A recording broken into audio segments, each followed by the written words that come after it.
The African wild dog is one of Africa's most effective hunters, yet they're classified as endangered with less than 5,500 remaining in the world.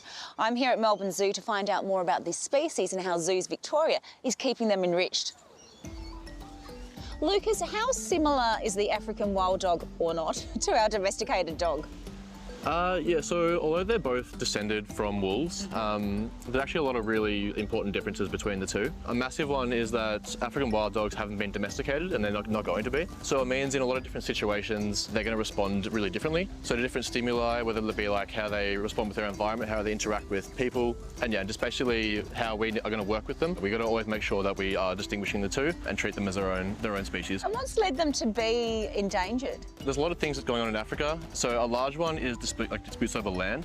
So often farmers can potentially be killing them out of a concern for their livestock. They can get diseases from domestic animals.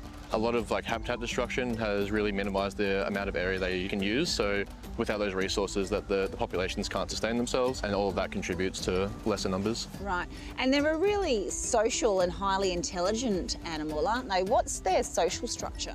Yeah, so they're one of the most social canids. Generally, the group size varies a lot, but it can range from 2 individuals up to about 30. And they're generally in that group, there'll be a dominant male and female who are the primary breeders. They're really interesting how they interact. They've got really complex social structures, and they've also been known to look after each other as well. So, old individuals or potentially injured individuals, yes.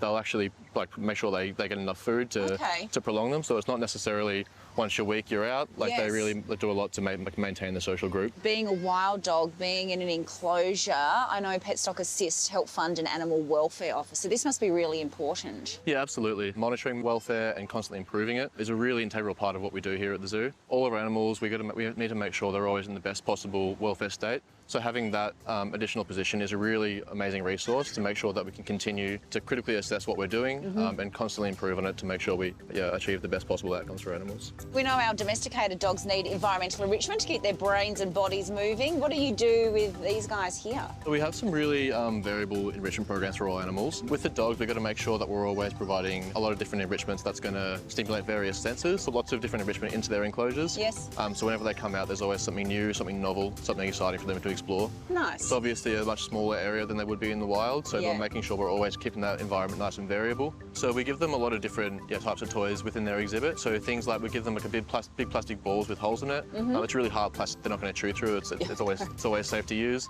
But we'll put treats in that, and then they can push it around the exhibit. And then the more they engage with it, the more they get out of it. And then we try and give them a lot of different variable toys to make them exhibit behaviours that they would in the wild. Oh, fantastic! Thank you. All right. If you'd like to find out more about the African wild dogs, visit zoos.org.au, and to find out more about the PETstock Assist program and how you can get involved, visit their website. Thanks, Lucas. All right. Thank you.